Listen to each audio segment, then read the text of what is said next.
Before I embraced my imperfect self, I was so hard on myself. Because I kept being imperfect when I thought I was supposed to be perfect, something must be wrong with me, I thought. I was my harshest critic because I was supposed to have it all together. I absolutely had no grace for myself. Grace is an interesting word. I never even heard it used until I started walking with the Lord and hearing it in church settings. And to be honest, I didn't quite fully understand it. Yes, I knew that Jesus' death on the cross was God's grace, the ultimate form of grace. I understood biblically, and as believers, we are no longer under law, but under grace. I knew all the explanations about grace as explained in a sermon or in a Bible study, but still, it always seemed there was more to the word.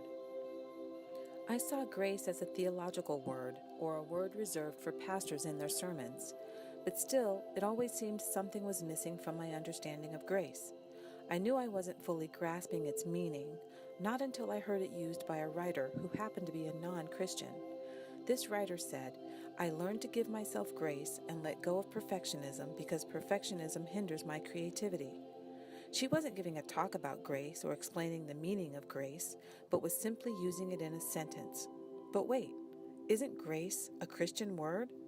How could she, a non-Christian, possibly understand grace? But there was something about the way she used the word that resonated with me in a way that it had not before. It was like she took the word off of the high theological shelf and placed it on a shelf I could reach and touch.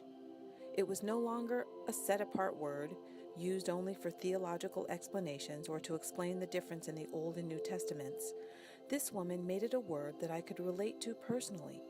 And more importantly, her use of the word helped me to understand God's grace all the more and helped me to realize that the acceptance of my imperfect self, which I was just beginning to do at the time, is all about God's grace. Interestingly, I realized that when I was stuck in the perfect image trap, wearing the perfect persona mask, I was pushing God's grace away. I wasn't experiencing His grace, nor was I able to offer grace to myself because I thought I was supposed to be perfect.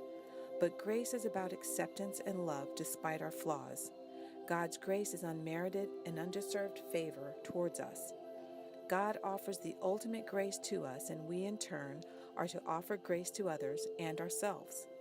To offer genuine grace to others, we have to first learn to offer it to ourselves. Trying to appear perfect when we aren't pushes God's grace away. Pushing grace away says, I can't let anyone know I leave dirty dishes in the sink.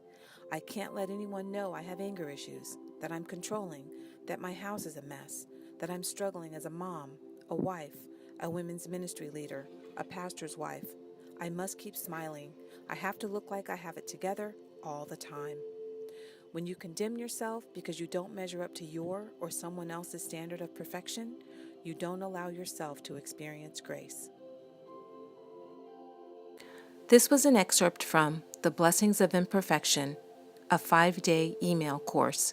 You can sign up at theblessingsofinperfection.com.